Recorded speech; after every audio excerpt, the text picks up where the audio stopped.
कि कहा जा रहा है कि जो इंडियंस हैं वो टॉप पे हैं, उनकी कोई 35,000 प्रॉपर्टीज हैं, एस्टिमेटेड वर्थ ऑफ $17 बिलियन। तो तार साहब, ये तो वो कहा जा रहा है कि ये तो सिर्फ पाकिस्तानियों की नहीं है, और लोगों की भी प्रॉपर्टीज हैं। इंडिया ने भी इन्वेस्ट किया है, इराकी भी हैं, और भी दुनिया के लोग हैं। इसको कैसे देखें? फ्रॉडिये तो हर कौम में मौजूद, अमेरिका में बहुत ज्यादा मौजूद है। चीमा साहब देखिए, मैं डेफिनेशन बताता हूँ पिलफरिज की, चोरी की डेफिनेशन क्या होती है। अपॉर्चुनिटी मिले तो इंसान चोरी करता है, बाज नहीं आता है, इंसानी जिबिलत का हिस्सा है। लेकिन चीमा साहब, भारत के साथ, दुख के साथ, प्लीज उसको कंपेयर ना करें। उनकी ग्रोथ 8.4% पर है, उनके फॉरेन रिजर्व 600 बिलियन है, आपकी ग्रोथ 1.4% पर है। आप बैंक करप्ट हो चुके हैं चीमा साहब, उनकी आबादी आपसे 10 गुना ज्यादा है, वो टेक्नोक्रेट है, इंडस्ट्री है वहां। आप उनके साथ अपने आप को कंपेयर ना करें, ये आपकी तौहीन है। उनके साथ कंपेयर ना करें। उसकी वजह ये है कि उनके 600 बिलियन है, आप एक एक बिलियन के लिए चाट रहे हैं तलवे आईएमएफ। चीमा साहब, उनके साथ कंपैरिजन नहीं, और ये तो कुछ भी नहीं है। आपने तो बहुत लूटा है। और आपको मैं एक और बात बताऊं, मैं बड़ा अरसा पहले पढ़ा था, स्विस बैंकों में आपका पैसा जो है वो इंडियन भारतीयों से ज्यादा पड़ा है। और दूसरा चीमा साहब देखें, करप्शन की मैं अभी नहीं स्टोरी बता देता हूं। आपने अभी रशिया ने, पुतिन ने अपना डिफेंस मिनिस्टर चेंज किया, उसके ऊपर भी करप्शन के चार्जेस। सुना था मैंने कि जंग के दौरान घोड़ा तब्दील नहीं किया जाता, लेकिन कितना जरूरी था, उन्होंने बदल दिया। आप बदल पाए आज तक अपने घोड़े? आपने आज तक कुछ जज जर्नैल को बदला है? आज आपने करप्शन में आपने किस खूबसूरती के साथ आपने नवाज शरीफ के सारे केस वापस ले लिए? किस दिन अभी महीना पहले आपकी पेशावर हाई कोर्ट ने 54 केस एक 54 सेकंड में उड़ा कर रख दिए।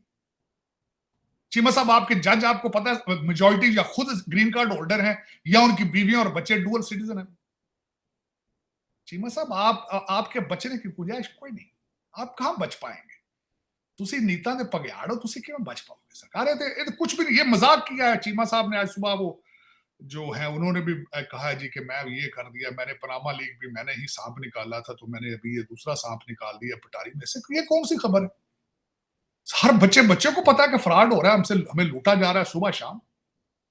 लोग सारा दिन कचहरियों में जाते हैं, कहते हैं वकील छो, जज कर लो। ये कौन सी नई बात है?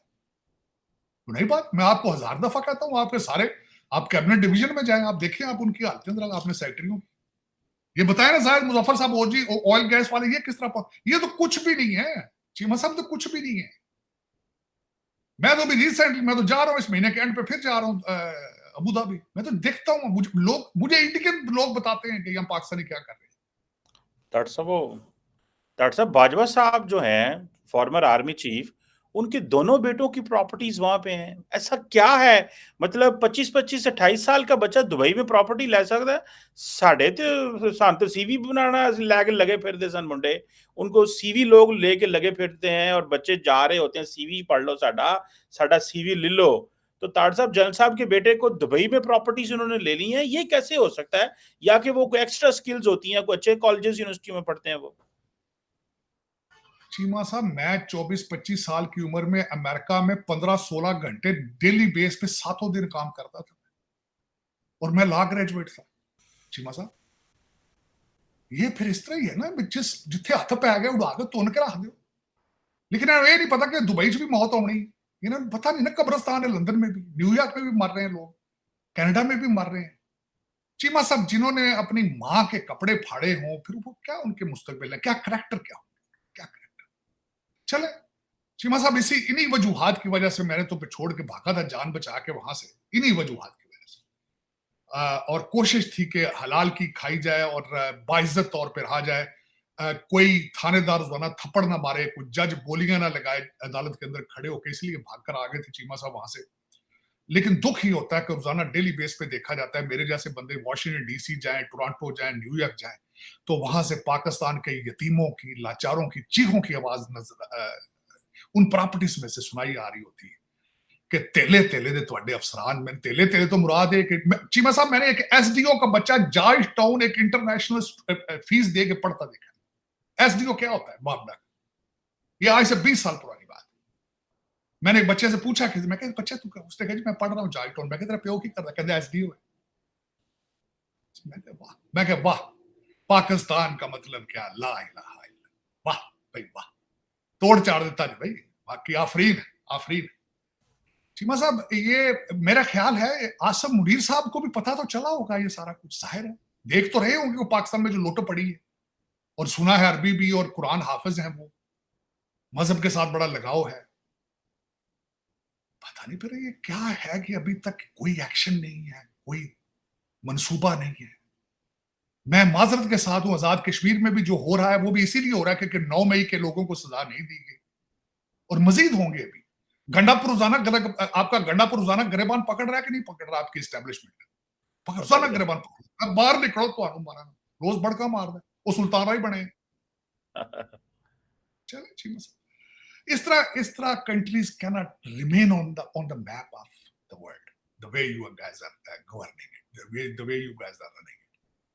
जिस तरह आपकी अदालतें इस वक्त लंडे के भाव बिक रही हैं, उड़ रही हैं, कभी लाहौर है, कभी पट्टी हाईकोर्ट बनी सी पहले, हूं पेशावर हाईकोर्ट है, ओ हाईकोर्ट है, एक कोटा ने यार। Cheema sahab, this is not how the nations remain on the maps of the world. You are worse than Somalia, you are worse than Afghanistan, worst. पता नहीं रोज 25 करोड़ लोगों के घरों के अंदर शीशे ही नहीं है चीमा साहब। पता नहीं सुबह उठ के शीशे में क्या देखते हैं शक्लें अपनी। ये आपके जज अदालतों में किस तरह जाते हैं, ये यूनिफॉर्म किस तरह पहनते हैं लोग, ये रोजाना उठ के सुबह, जिनके ऊपर ईमान इत्तेहाद तंजीम लिखा हुआ है जिनके ऊपर, ये किस तरह, how dare they do that, how dare they do that Cheema sahab. क्या वजह, पता नहीं। अफसोस और दुख है चीमा साहब कि इन्होंने पाकिस्तान बनाया, एक मजाक किया, मजाक अभी भी जारी है, ये अलमिया अभी जारी है चीमा साहब, ये अलमिया इस तरह ही रहेगा। आप जो, मैं कई दफा सोचता हूं शायद 1947 में लोगों की बददुआएं इतनी निकली थी, चीखें इतनी, उसकी फाउंडेशन में, आपकी फाउंडेशन में चीखें हैं चीमा साहब, लोगों की खून है, इसी वजह से मेरा ख्याल है आप संभल नहीं पा रहे, आप संभल नहीं पा रहे। जितना जुल्म हुआ था 1947 में मजहब के नाम पर, एक दूसरे से जितनी नफरतें थी, शायद ये उसी की बदौलत है कि आप संभल नहीं पा रहे, आप संभल नहीं पा रहे। मुझे समझ नहीं आ रही, बिल्कुल समझ नहीं आ रही कि आप डेड एंड पे हैं, तालीम भी है आपके पास, ये सारे फॉरेन एजुकेटेड ने तुसी ये थोड़े लै गए पढ़ा के, लेकिन किसी के पास कोई रास्ता ही नहीं है सामने, कोई रास्ता नहीं, किसी का कोई सोल्यूशन ही नहीं। How to move forward, how to move. Martial भी ला के देख ले जे, जमहूरियत के ड्रामे भी कर ले जे, काले बकरे भी कर देते जे, मुर्शद भी चला ले जे, जंगा भी 3 लड़ रही जे, पठान भी गल पा ले जे, लेकिन नो मूव फॉरवर्ड, नो।